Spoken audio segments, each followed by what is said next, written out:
Parang ganito, oh. Ganyan. Ako nagsulat ako.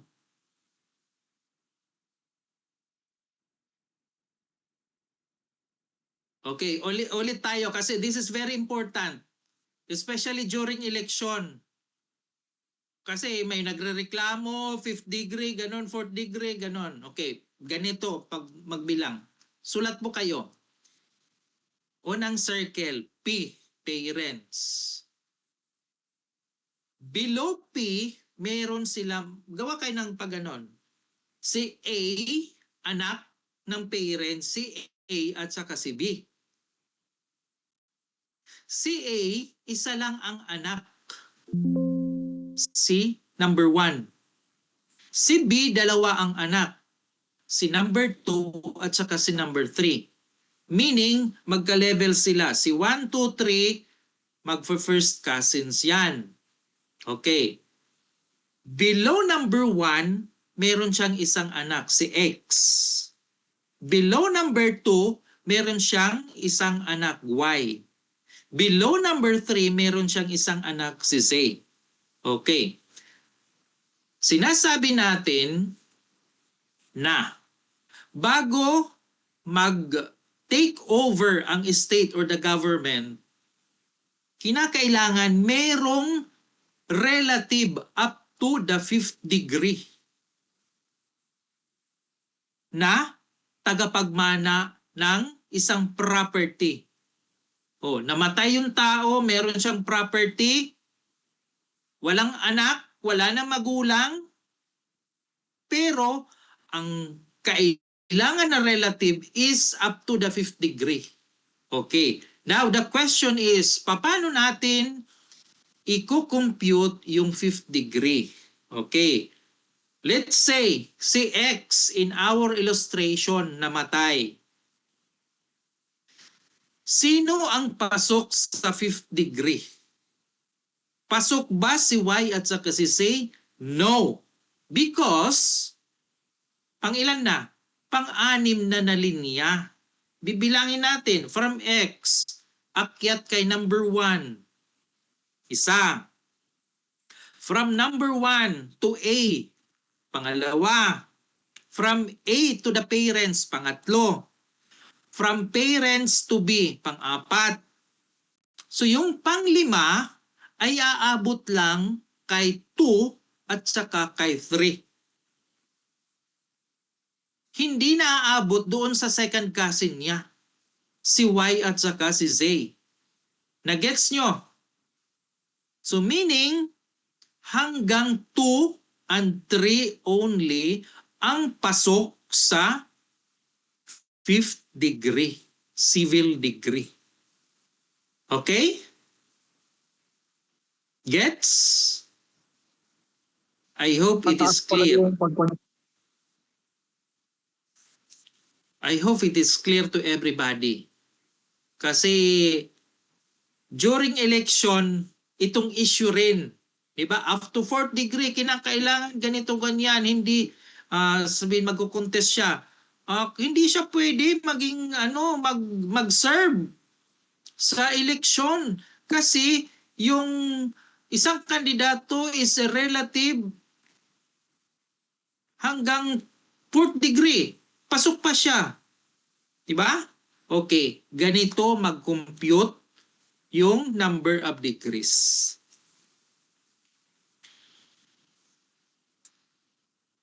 Okay. Madali lang, diba?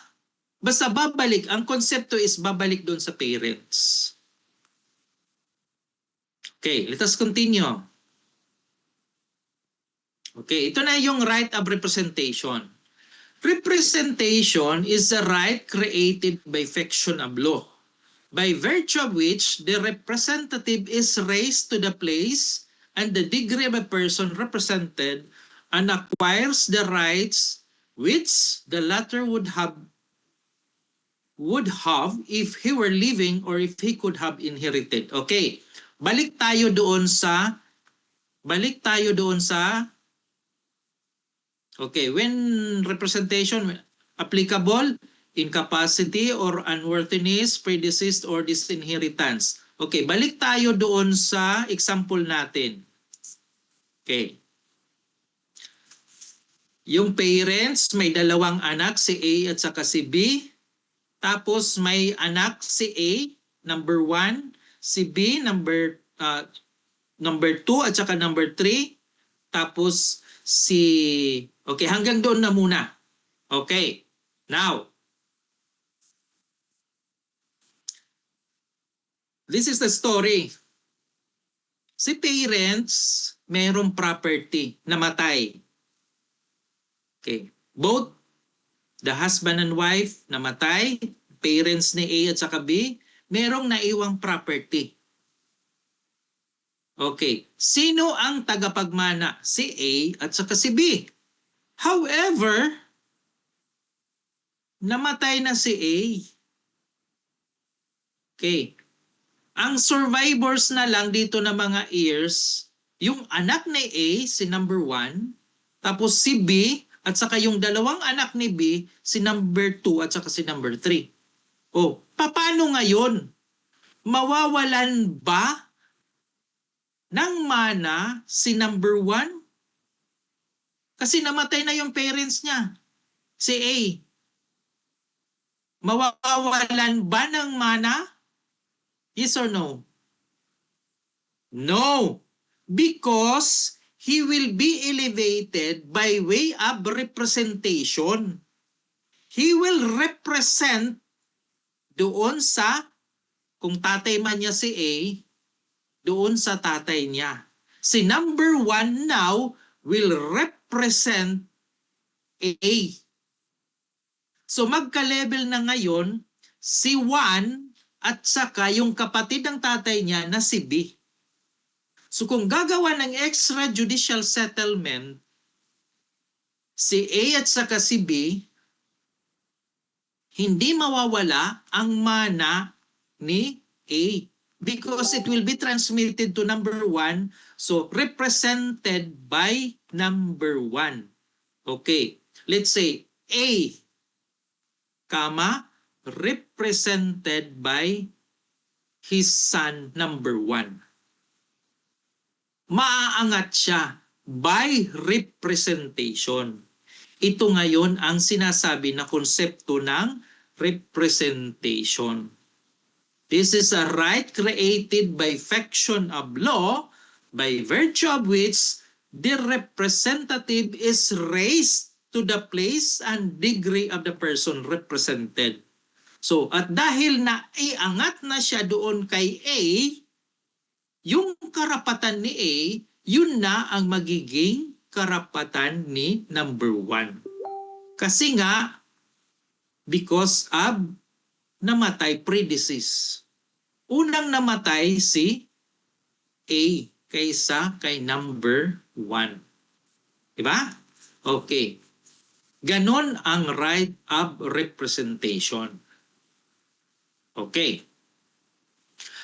So, order of estate, intestate succession, sino-sino? Legitimate children. Okay, kanina, yung sinasabi ko kanina, pababa muna, legitimate children and parents. Pag walang anak, saka palang aakyat sa parents at saka descendants. Then, illegitimate children and descendants, surviving spouse, brothers and sisters.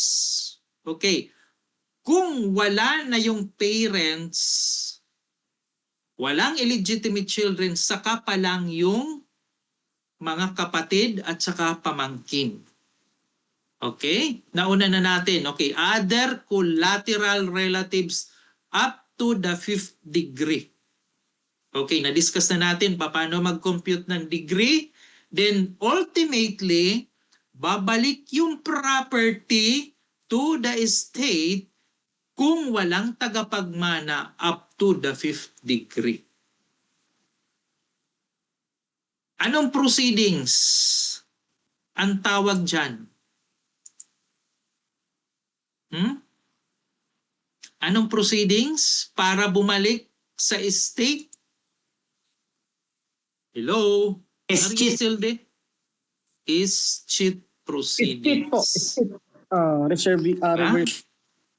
Okay, it will revert back to the state. Ano ang pinagbabasihan para sa escheat na ito? Bakit sinasabi na natin ultimately walang tagapagmana, kinakailangan bumalik sa state? Bakit? Ano ba ang basihan natin? Public What domain. is that doctrine? Public domain. Nakalimutan nyo na. Regalian Doctrine. Ay, tama. All natural resources belong to To the the state. State. Belong to the state. diba? A land or a property, real property is a natural resource. So yung lupa dapat bumalik sa state. So ibig sabihin, hindi mawawalan ng property, hindi mawawalan ng ownership yung isang real property. Babalik yan at babalik sa state kung walang tagapagmana. But please take note, hanggang 5th degree. Okay? Malinaw. Is it clear to everybody? Okay. Sige nga. Okay, tapusin lang natin. By 10 o'clock, magbre-break tayo. Okay. Sandali lang. Before, sige, break muna tayo. 5 minutes lang, CCR lang ako. Okay? Sige. Kayo, mag-ano na lang kayo dyan. Sandali lang. Kape muna, magkape. Dali lang, tika muna. Ba't gumagalaw to? Meron akong napipindot. Okay, kape muna kayo dyan. Ah...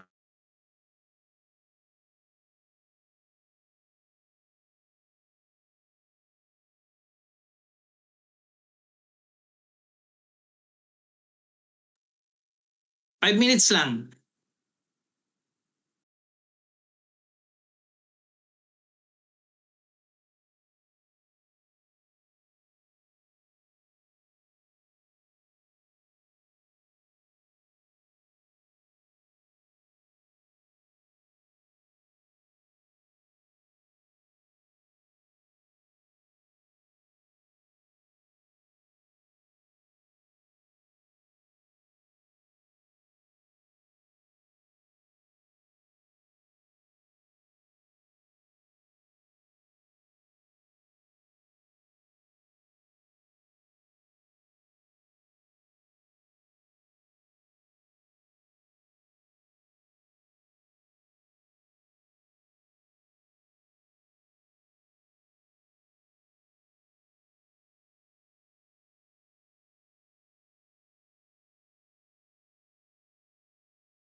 Okay?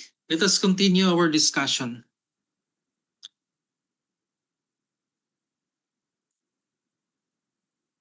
Tika muna. Huwag ka muna mag-move. Okay. So, pinag-uusapan natin yung kanina yung namatay. Diba?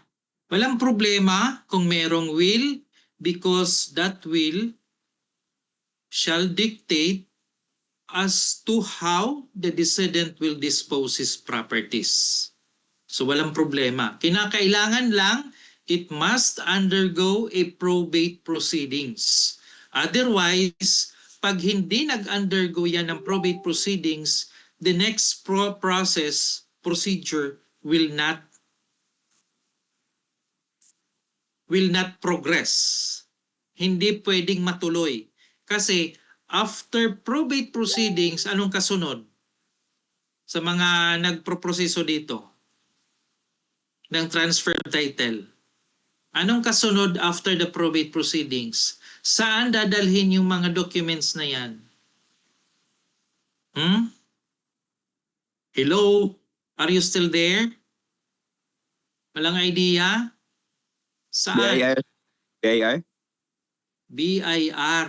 Anong kukunin dun sa BIR? Or anong babayaran? Capital gains po. Tapos Bakit doc stamp. capital gains? Walang bintahan. Ay, state sir, state. Estate tax. Estate tax, then you will be issued e-car. After e-car, dadalhin na yung mga documents doon sa Register of Deeds. Okay. So, pag hindi na probate, hindi yan magtutuloy-tuloy. So, kinakailangan it will go on a mandatory probate proceedings because the law provides that there will be no transfer of property unless the will had undergone a probate proceedings. Okay. Now, the problem is walang will. Mayroong property yung namatay. Ano ang gagawin ngayon ng mga heirs? They will execute either kung isa lang Extrajudicial. yung anak or isa lang yung tagapagmana, affidavit of self-adjudication, or two or more extrajudicial settlement of estate. Okay. Now, so pag-aaralan natin ngayon yung extrajudicial settlement of estate. So statutory requisites, formalities, and procedural mandates. Then, okay, sige. Tuloy-tuloy natin to. What are the statutory requisites? Number 1, walang will. Yun ang pinakauna. Walang will na naiwan yung namatay. Kasi nga, they will resort to extrajudicial settlement of estate. Okay. Now, yun ang pinakauna. Pangalawa, walang utang. No outstanding debts. Pangatlo, kinakailangan lahat ng mga heirs ay mag-a-agree. Otherwise, walang settlement kung hindi sila magbabangayan lang sila lahat. Di ba? And lahat ng mga heirs are of legal capacity, meaning 18 years old or above. Otherwise, pag minor pa, they should be represented by a guardian. Okay. What are the formalities and the procedural mandates? Number 1, kinakailangan public instrument, meaning papanotaryuhan. Pangalawa, publication. Ilang beses dapat ipapublish yung extrajudicial settlement? No po. Sige nga. Ilang beses ipapublish? 3 times. Once a week for 3 consecutive weeks. Then, state tax compliance. Yung sinasabi ko kanina, na pupunta kayo sa BIR, to pay for the state tax, then you will be issued an electronic certification authorizing registration, e-car. Dati yung e-car may expiration. Ngayon, wala nang expiration. Sabi ng BIR. Nag-issue ang BIR ng Revenue Circular. Ano ba yun? Revenue Regulation. Wala nang expiration ang e-car. So, okay. So, dapat dadalhin yan sa Register of Deeds for the registration. Magkakaroon na ng transfer of title from the decedent to the heirs. Okay. Now, ano ba itong mga red flags? Yung kanina na topic natin, yung preterition. Exclusion of compulsory heirs. Merong isa na nakalimutan or talagang sinadya kasi ayaw ninyo. That will render the entire extrajudicial settlement of state null and void. Take note of that. So kinakailangan lahat nakasulat doon sa extrajudicial settlement, pipirma doon, meaning lahat mag-a-agree. Hindi magbabangayan. Okay. Now, if there is an annotation, pag extrajudicial settlement, okay, nagkaroon na ng title, mayroon yang palaging annotation doon sa likod ng titulo. Pursuant to Section 4, Rule 74 of the Rules of Court. Ano tong annotation na to? Within the 2-year period, pwede the property remains answerable to the claims of any unpaid creditors or any heir who was unduly deprived of their lawful participation in the settlement of the state. So, within the 2-year period, pwede yan i-question. Yung sinasabi na contestability period. So, kailan dapat mag-umpisa yung contestability period? From the date of registration, saan? Sa Register of Deeds of the extrajudicial settlement. Hindi kung kailan lumabas yung titulo. From the date of the registration of the extrajudicial settlement. Okay? Is it clear? So, wag kayo magtaka bakit may kadugtong doon sa titulo ninyo na annotation pursuant to Section 4, Rule 74 of the Rules of Court. So meaning, within the 2-year period, pwede i-question. Eh kung nagkaroon ng preterition, edi problema. Because that will render the entire extrajudicial settlement null and void. Yun ang problema. So, sa umpisa pa lang, siguruhin na ninyo na lahat ng compulsory heirs are included in the extrajudicial settlement of estate. Okay. Yan ang pinaka-importante. Okay. Now, pwede ito mangyari. May sinasabi tayo, halimbawa, 3 yung heirs. Si A, si B, at saka si C. Si A, nasa Amerika na. Ayaw niya or gusto niya i-waive yung share niya. Okay. This is or these are the probable consequence. Number 1, sinabi doon sa extrajudicial settlement, A waives his right. Meaning, okay lang, wala na akong pakialam. Walang sinabi na in favor of B or in favor of C. Basta it was a general renunciation. General waiver. Okay. So, anong magiging effect yan? Wala. As long as taxation is concerned, no extra tax. However, ito ang pinagkaiba. Sinabi doon sa extrajudicial settlement, A waives his right to B in favor of B. Okay. So ano ang effect niyan? There was a donation. And because of that, the BIR, sasabihin ng BIR, maliban sa 6% na state tax, mag-i-impose kami ng additional na 6% doon sa property ni A na dinonate sa'yo. May donor's tax.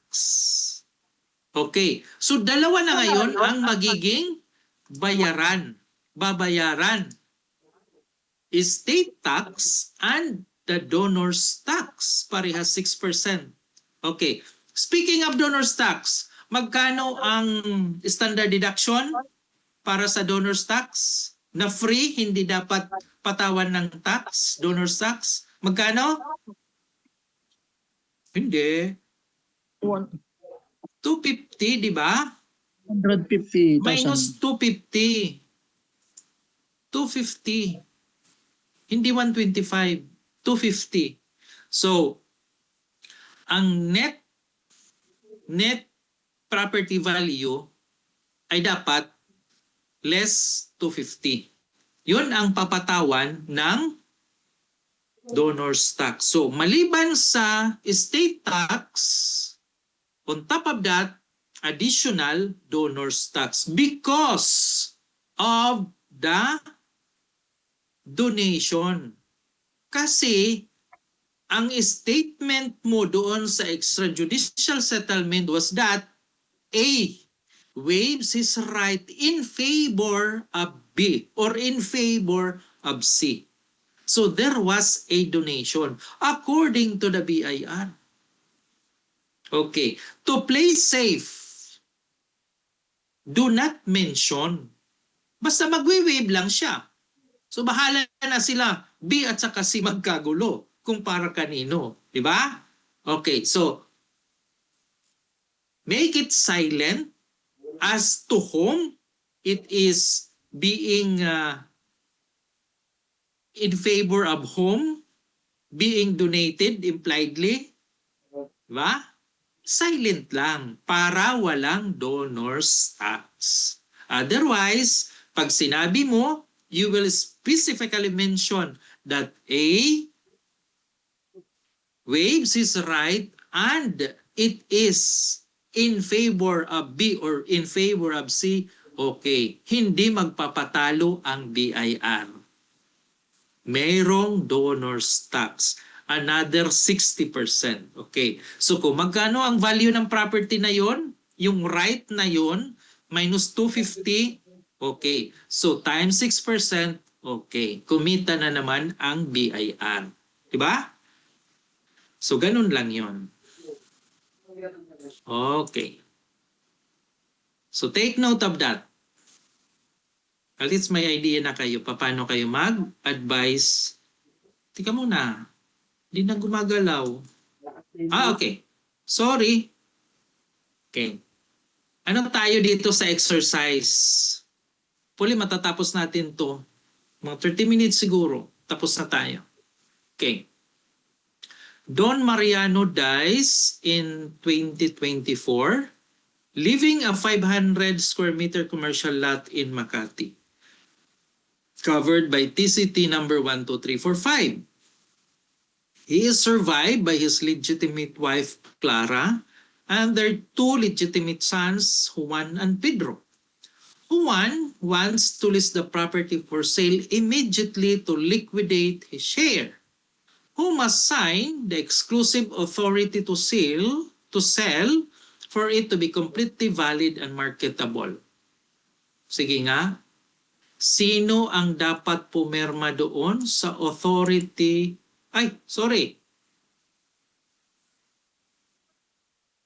Tika muna. Kita nyo na yata. Sino ba ang dapat pumirma? Lahat po ng legitimate. And then, Lahat, lahat po, tama. lahat. Hindi pa pwedeng si Juan lang. Hindi pa pwede yung surviving spouse. Bakit? Because ang effect doon sa succession is that yung tatlo ng mga tagapagmana ay magiging co-owners doon sa property.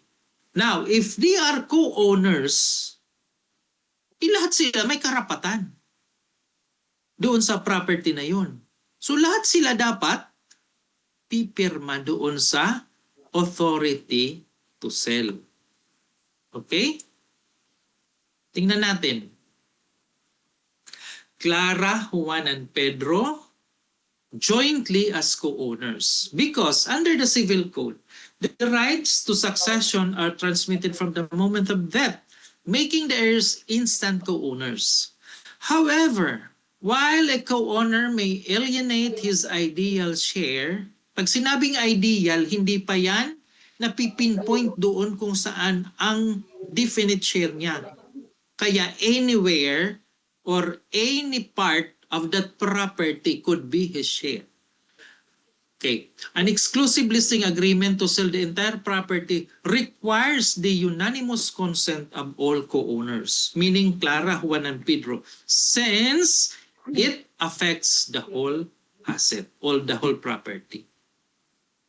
Malinaw. So hindi pwede na si Juan lang kasi siya ang gusto magbenta ng kanyang share, so siya lang ang pipirma. No. Kasi ang konsepto dito, co-owners silang lahat. Is it clear? Okay. Next. Sige nga, a broker is facilitating the sale of a house and lot in Quezon City. The registered owner, Thomas, died leaving a will. The heirs, his children, present the will to the broker and state they want to skip court probate because it is expensive and they all agree to sell the property anyway. Is a transaction based on the setup legally permissible? Anong sabi ko kanina?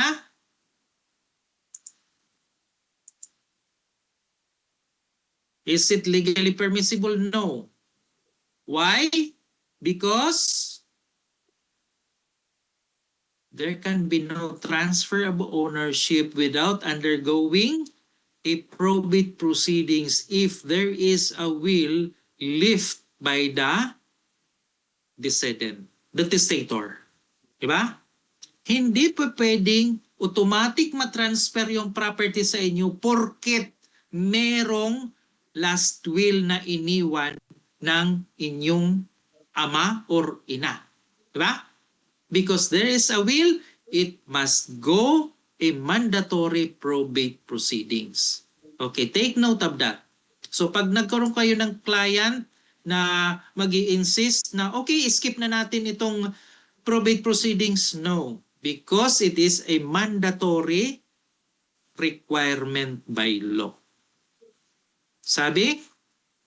No. Under the civil code, no will shall pass either real or personal property unless it is proved and allowed in court. An extrajudicial settlement of state is legally impossible if a will exists. Heirs cannot bypass probate if a will exists, even if they are in total agreement. An extrajudicial settlement of state strictly requires that the decedent died intestate. In a sale executed by heirs, ignoring a will is defective because ownership has not legally vested through probate. Okay, no worries because you will be given a copy of this PowerPoint presentation. Next situation. During an extrajudicial settlement of state, Dennis and Edward inherit a beach lot in Batangas. Dennis wants to give his entire share to Edward. The deed is drafted stating, I hereby waive all my rights, interests, and participation over the said property is physically in favor of my brother Edward. What is the tax implication of this provision in the extrajudicial settlement of state? Anong magiging consequence nito? There will be an imposition of additional 6% donor's tax. Diba? Additional donor's tax on top of the estate tax. So dalawang babayaran. Kasi nga, there was a waiver in favor of his brother Edward. Okay. Malinaw. The BIR will assess 6% estate tax for the succession plus 6% donor's tax because a waiver in favor of a specific person is legally treated as a donation. Okay. So dapat hindi i-mention. General waiver lang para walang tax. Okay, alam nyo na ngayon. Now, next. A developer wants to buy a 2-hectare agricultural land. The registered owner passed away in 2010. The heirs executed an extrajudicial settlement of state in 2015 but never published it in a newspaper, nor did they register it with the Register of Deeds. They now want to sign a deed of absolute sale with the developer. What is the status of the extrajudicial settlement executed by the heirs? Hindi pinablish. So, hindi mariregister sa kanila. So, what is now the status of the extrajudicial settlement?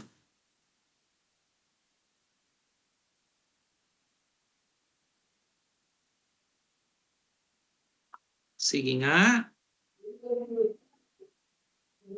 It is non-binding on third parties and it cannot be registered because the purpose of publication is to inform or to bind third parties.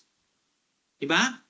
Because publication and registration are mandatory requisites for an extrajudicial settlement to take effect against the public. Okay. So Section 1, Rule 74 of the Rules of Court states that no extrajudicial settlement shall be binding upon any person who has not participated therein or had no notice thereof unless it is published. So the Register of Deeds will refuse the registration of a sale if the underlying extrajudicial settlement lacks proof of publication and, of course, payment of tax, estate tax.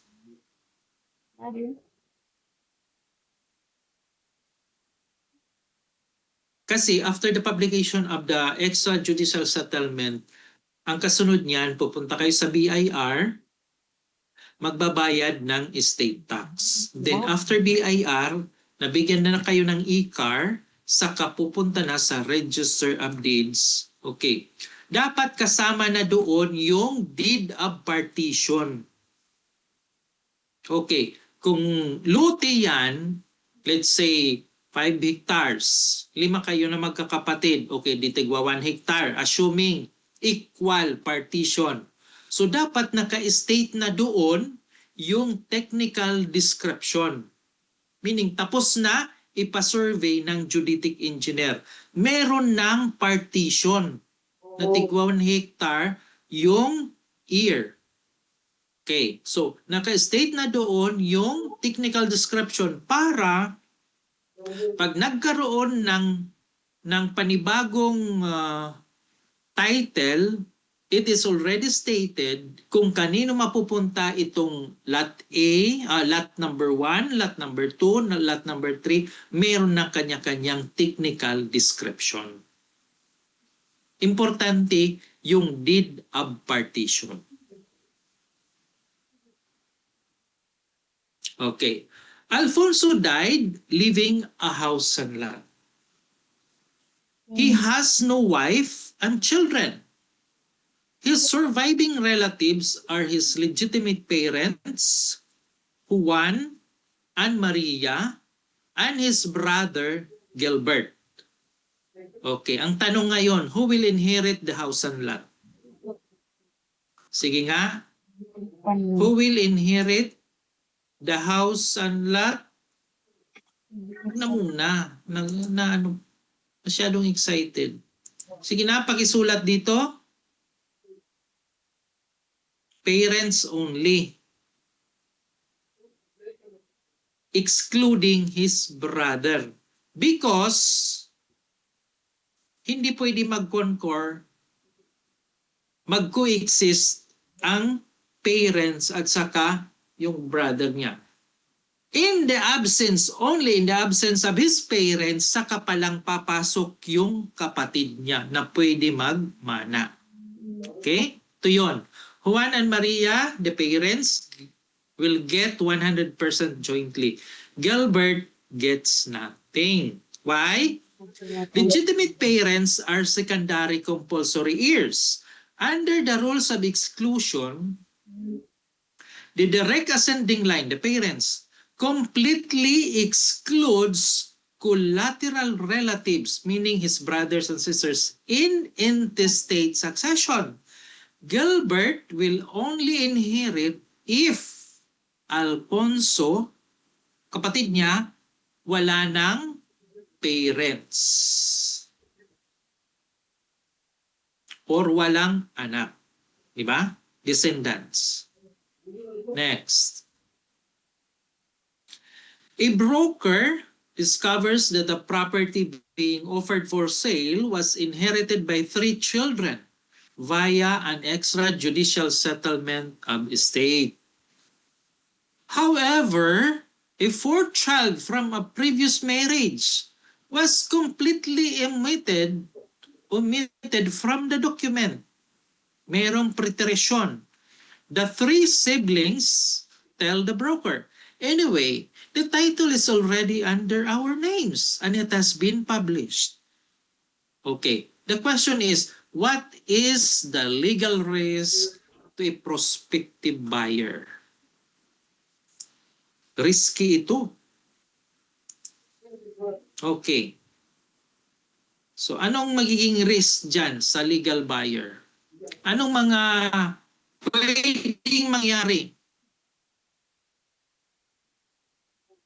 There was a preterition. What is the effect of preterition? What is the effect of preterition? Okay. Dali lang. The entire extrajudicial settlement would be a total nullity, magiging null and void, because under the doctrine of preterition, the buyer's future title can be legally cancelled by the omitted heir. Okay.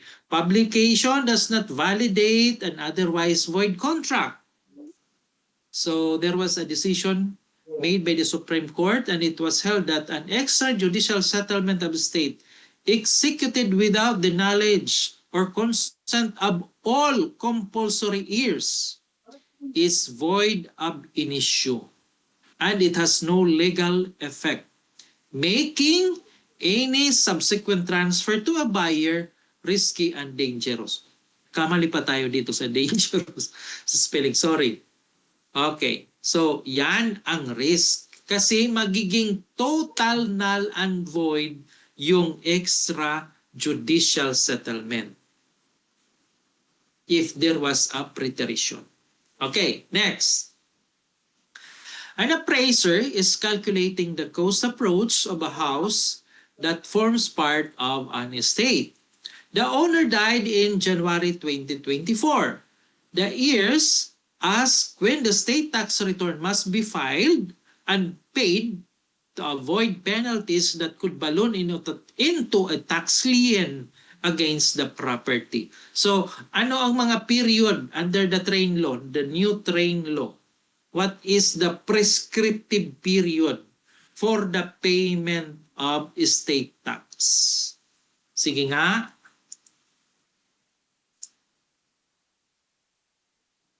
What is the period? 1 year from when? Dapat may reckoning period ka. Kailan mag-uumpisa yung bilang mo ng 1 year?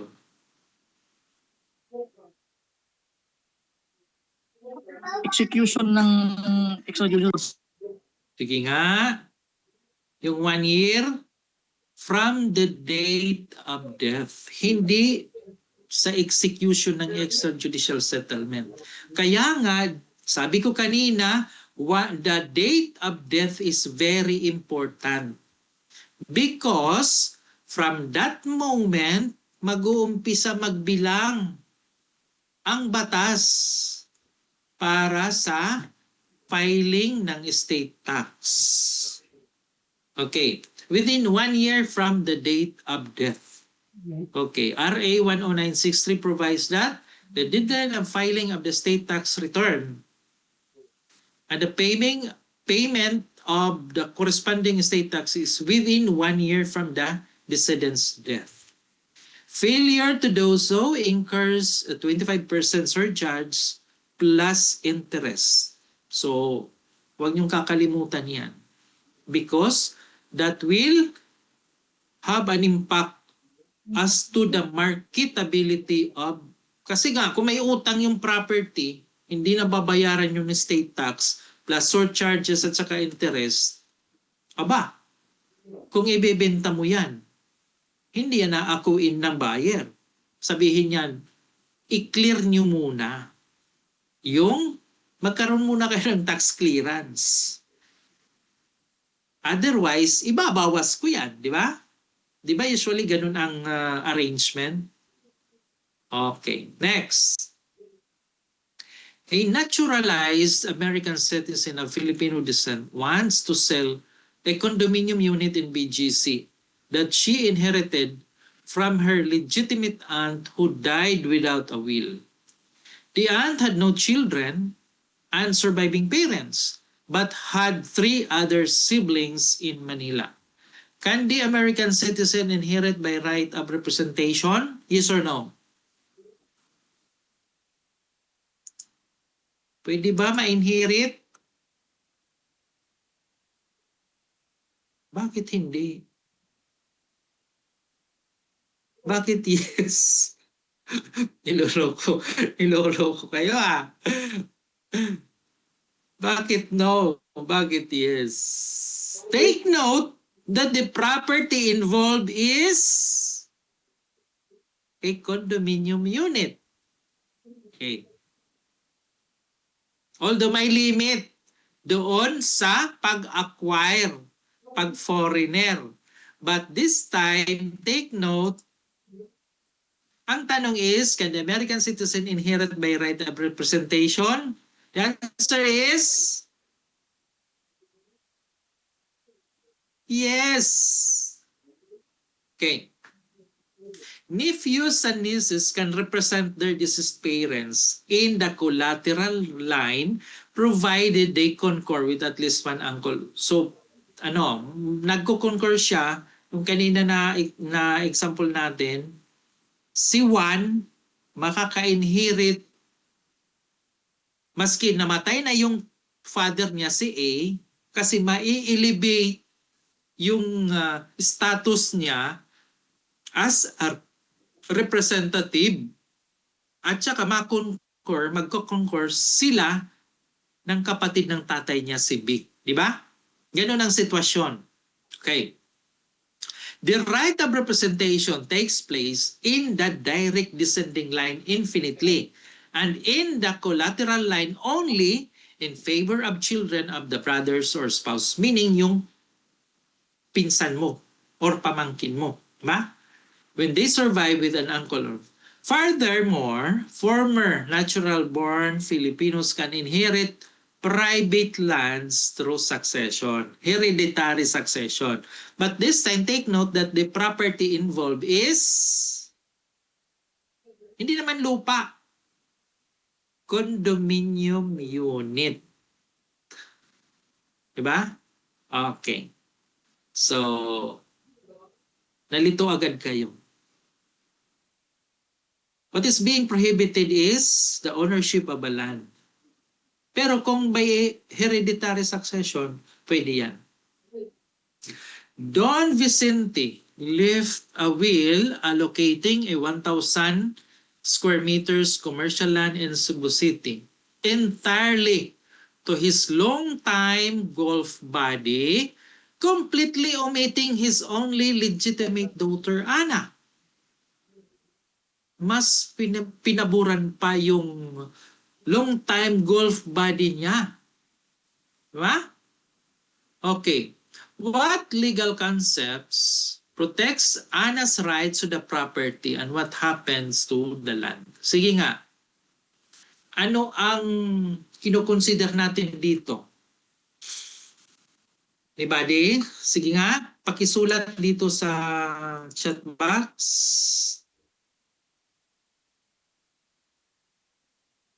Take note, si Ana anak. So ano siya? Compulsory heirs. Hindi siya isinama. Anong konsepto? Legal concept that we are considering here. What legal concept?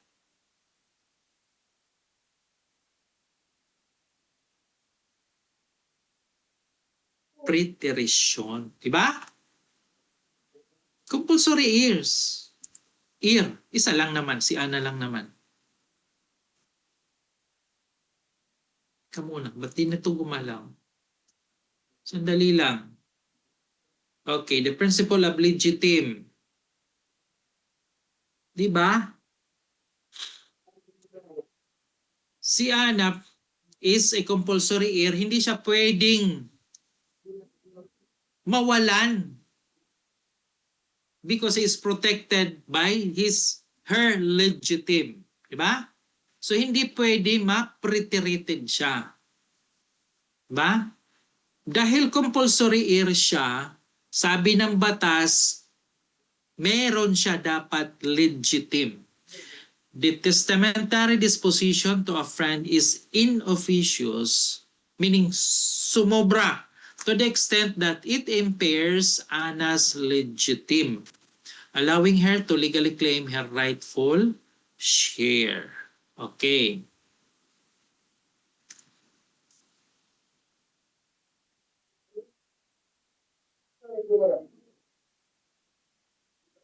The concept of preterition at saka legitim. Okay, next. A real estate broker is negotiating a piece of land owned by a corporation whose majority stockholder just passed away. The heirs of the stockholder wants to sign a listing agreement for the land owned by the company. Is this arrangement legally permissible? Pwede ba? Valid ba? Na mga tagapagmana na yung lupa ay ibebenta nila. Ang tanong dito is, who is the owner of the land in the first place? Who is the owner of the land? Correct. It is the corporation. Because there is a principle that the corporation has a separate and distinct personality from the incorporators who composes the corporation. So, ang real owner dito is the corporation. So, walang karapatan yung heirs ng majority stockholder para ibenta yun. Ano lang ang mapupunta doon sa mga heirs ng majority stockholder? Ano lang ang mapupunta sa kanila? Shares of stocks. But not necessarily including the land because the land is owned by the corporation. Diba? Okay. No, because of the doctrine of corporate individuality. The corporation has a distinct personality separate from its stockholders. So the heirs inherit the shares of stocks, not the land. So, sinong pwede mag-authorize? Only the corporate officers through a board resolution. Kasi nga, ang owner nun sa land is the corporation. Okay? An appraiser is evaluating a raw land being sold by heirs. The heirs show proof that they filed and paid the state tax under the state tax amnesty program of the government. How does this amnesty affect the property transaction? Anong effect nito? Sige nga. What is the effect? Sabihin na lang natin, positive or negative effect?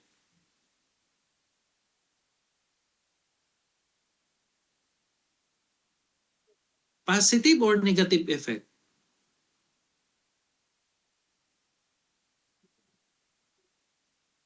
Hello?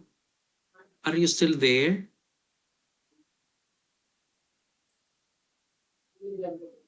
Of course, positive effect. Kasi bayad yung tax, state tax. Walang burden doon sa property na yon.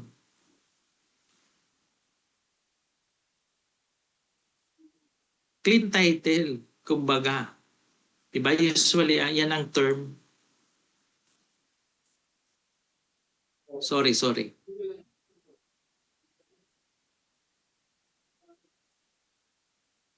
It waives accrued penalties and interest for late filing, allowing the heirs to secure the e-car from the BIR, thereby cleaning up the title for an unhindered sale. Tax amnesties grant relief from paying back penalties or charges and interest on long overdue states. It is highly beneficial, so meaning positive, for real estate transactions because it allows heirs to clear long-standing tax roadblocks, moving the property back into active market trade. So there is a positive effect. At dahil may positive effect, pag naging appraiser na kayo, the adjustment should be plus. That will increase the value of the property. Yan ang implication. As long as, and so far as the appraisal is concerned. Okay, next. An appraiser is evaluating a raw land being sold by heirs. The heirs show proof. Ay, sorry. Bumalik tayo. Okay. A parcel of land in Cagayan de Oro City is registered to Mario, single. Mario died intestate, leaving no child, no parents, and no siblings. His only living relative is his first cousin Andres. he has a long-time live-in partner named James who has the right to inherit and sell the parcel of land. Okay, sino ang pwede?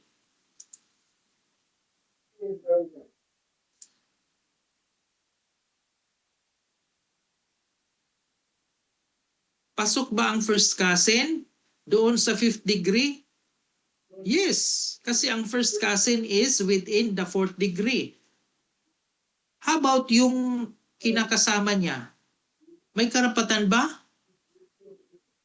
Wala. Kasi para magkaroon ng karapatan, kinakailangan may marriage. Di ba? Or collateral relatives. Hindi naman sila nag-asawa because they are not, di ba? Marriage is a union between a man and a woman. That is the definition of marriage under our jurisdiction. So hindi sila pwede mag-asawa. Therefore, walang karapatan yung live-in partner niya. Sino lang ang pwede?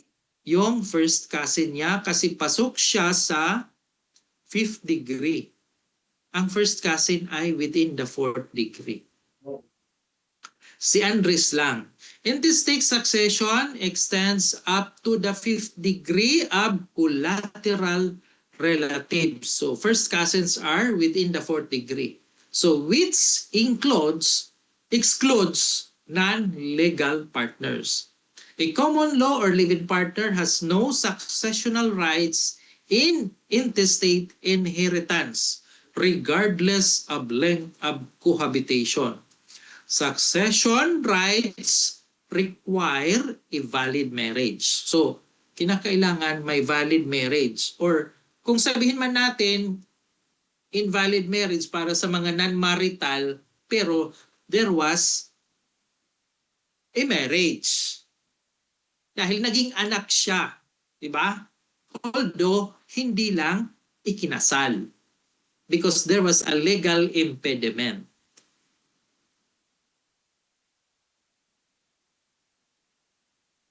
Next, a real estate broker accepts a listing for a residential lot. The owner died and the property is under judicial administration with a court-appointed administrator. The question is, who must sign the deed of sale for the sale of the property and what is the vital requirement? Okay, real estate broker accepts a listing for a residential lot. The owner died and the property is under judicial administration with a court-appointed administrator. So, may kaso ang property kasi nga under judicial administration.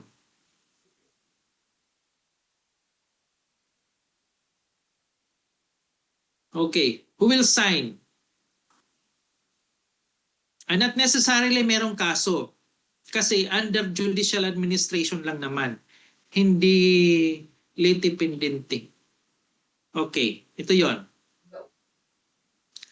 The administrator signs, but the contract is completely void unless the probate court issues a written approval or authority to sell the asset. Okay. So, excuse me.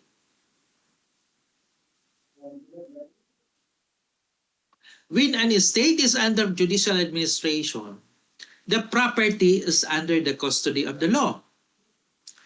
The administrator is merely a custodian.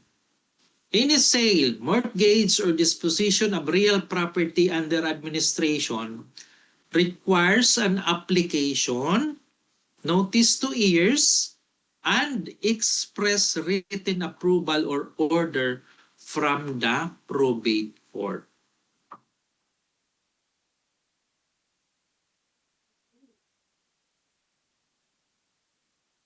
Okay. In a will, the testator leaves a parcel of land to his son David, but adds a condition. This land shall never be sold or alienated by my son under any condition forever.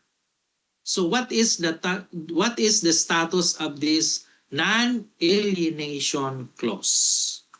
Is it valid or invalid or whatever? Void or voidable? Please write your answer in the chat box. Is it valid? Bawal na bawal mo ibenta itong property na ito. So there is a lifetime ban not to alienate that property. Is it allowed under our jurisdiction? Yes or no? How about the others? Please participate. Huwag kayo matakot na magkamali kayo. Kasi okay lang ngayon. Huwag during your exam.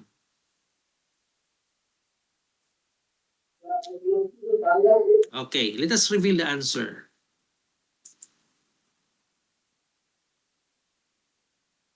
The non-alienation clause is void as to the perpetual or the lifetime prohibition. Under the Civil Code, a prohibition to alienate a real property imposed by a testator. Teka muna, sino ba ito? Sila umaalis. Parang gusto niya Okay. The clause is void. Sabi ng batas, sabi ng Civil Code, a prohibition to alienate a real property imposed by a testator cannot exceed, hindi pwede lumampas ng 20 years. Pwede merong ganun na prohibition, but up to a maximum period of 20 years only. Beyond that, sinabi na bawal ibenta within 30 years. Ano sabi ng batas? Okay, pwede yan, pero up to 20 years lang. Yung lampas na 10 years, pwede i-ignore mo na yan. So meaning, on the 21st year, ika-21, pwede mo na yan ibenta. Okay. The law prohibits tying up real estate indefinitely because it removes land from the commerce. Kasi kinakailangan nga, sabi ng batas, kinakailangan, actually, mas favorable ito sa government when it has subsequent sales. Bakit? Eh, may magbabayad ng capital gains tax, di ba? Sa BIR, transfer of title, di ba? There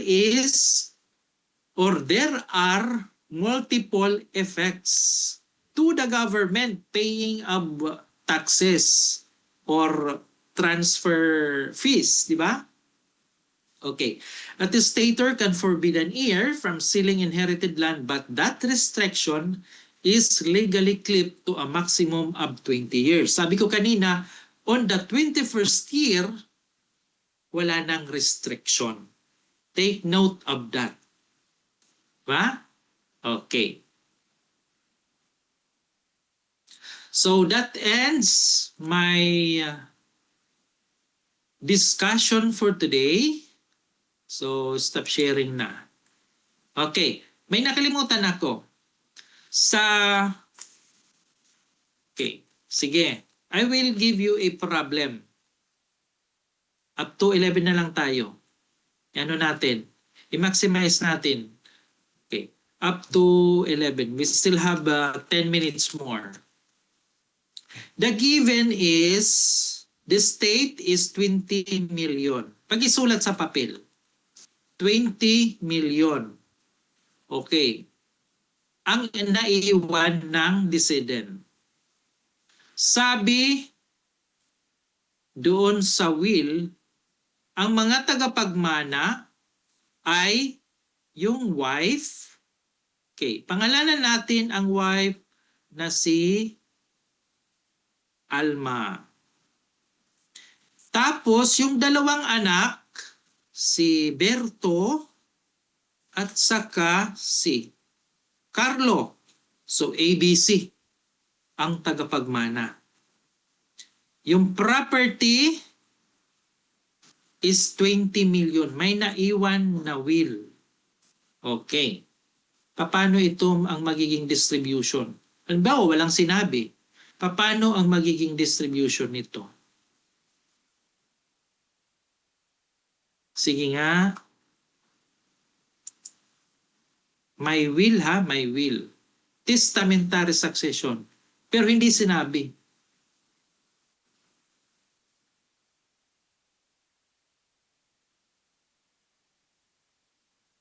Pakisulat dito sa chat box.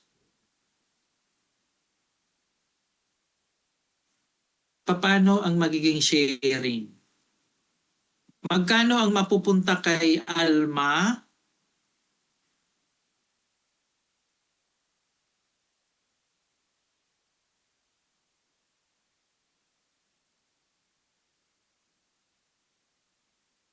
Okay.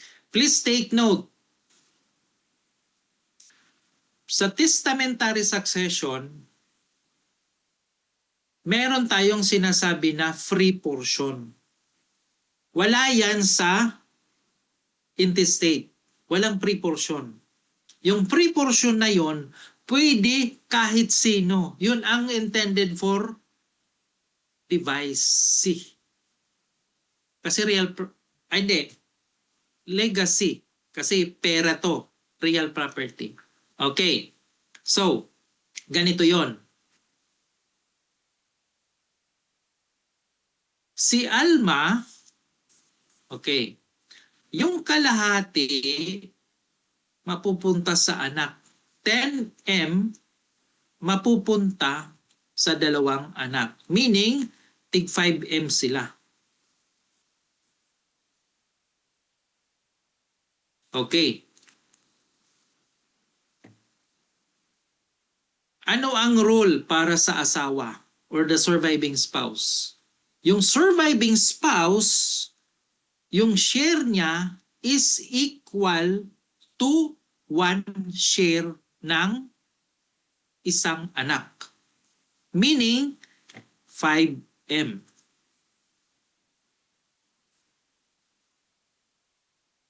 Okay. I-total natin.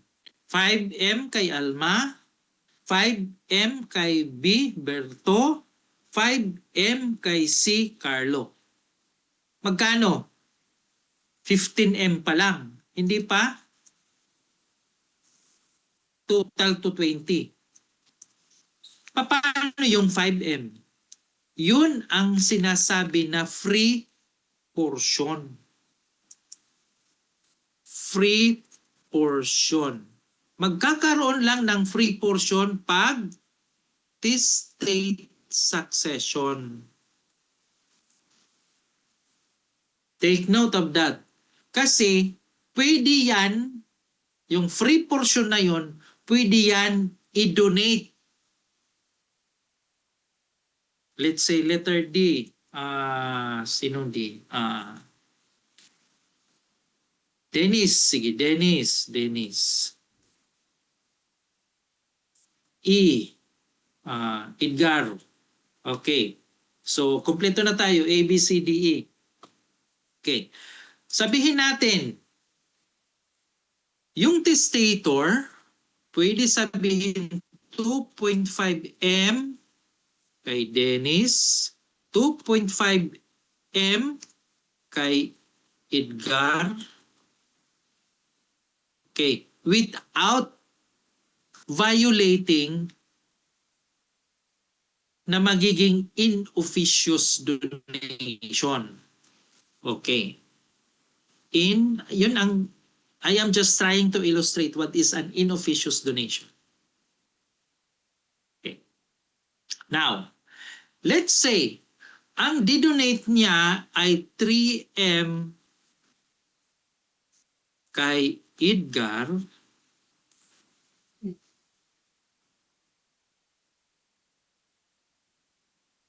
Sandali lang. Sinusulat ko dito sa chat box. And another 3M. Sorry. Nababaliktad ko. Para hindi tayo malilito. Kasi usually pag nag-aano ko ng mga pangalan. Okay. So lumampas sila, di ba? Magiging 6M. Yung free portion is only 5M. So dito na lumalabas nagiging inofficious donation. Meaning dapat bawasan yan. Kasi ang dapat i-donate, yung free portion is only 5M. So dapat bawasan ng tig 0.5 million. At dahil sumobra ng 0.5 ang sa kanila lang kay Dennis is 2.5 M for Dennis and another 2.5 M for Edgar. Diba? Gets nyo? So basically,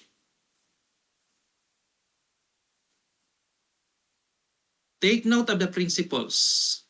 Magkakaroon lang ng free portion with respect to testate succession. Merong free portion sa testate succession. Sa intestate, walang free portion. Take note. Tapos, share ni wife is equal to share of one legitimate child. How about the share of an illegitimate child?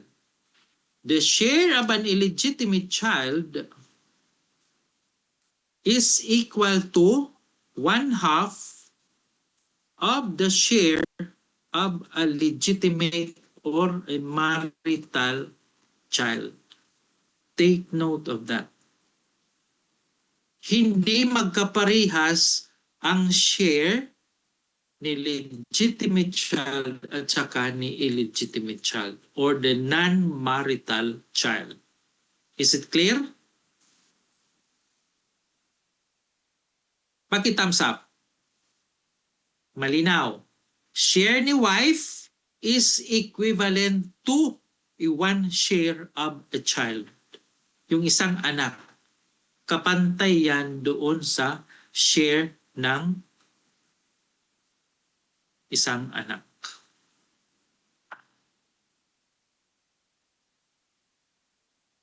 Okay?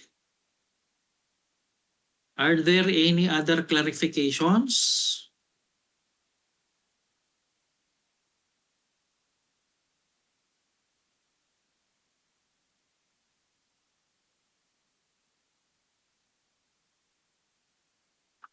Wala nang tanong?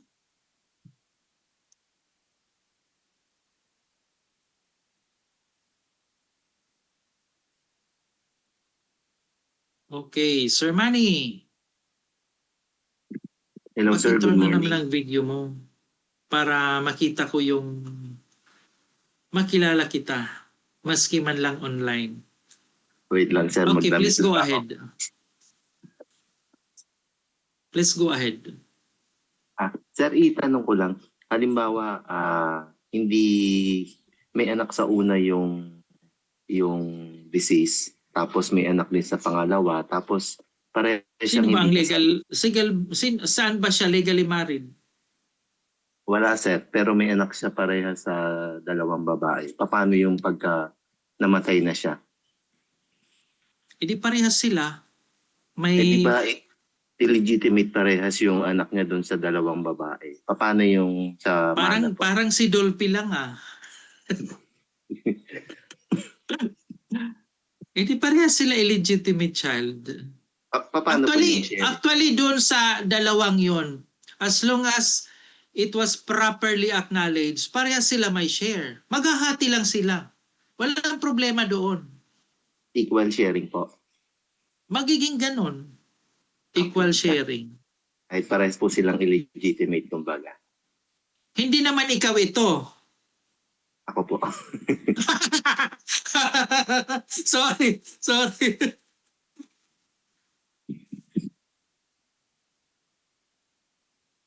Sir, what if may property pero nakapangalan lang sa wife? Pero si husband may anak sa pagkabinata. Meron pa din bang karapatan si anak ni husband sa pagkabinata sa property? Okay. Yun nga ang problema kasi hindi kayo na-under sa akin doon sa property relations under the family code. Okay. Sige, ano na lang natin. I-discuss natin yung... Anyway, we still have 1 hour. Sandali lang. Ganito na lang, i-discuss na lang natin yung property relations under the family code. Okay lang ba sa inyo? Or tapos na kayo? Tapos na kayo sa property relations under the family code? Siya pag-isulat nga dito, tapos na ba or hindi pa? Kasi hindi natin ma-relate yung kailangan natin ito. Masagot. Okay. Okay lang. Mag-discuss tayo. Okay, sige. Sige, hanapin ko muna yung presentation ko. Sandali lang Hindi ko na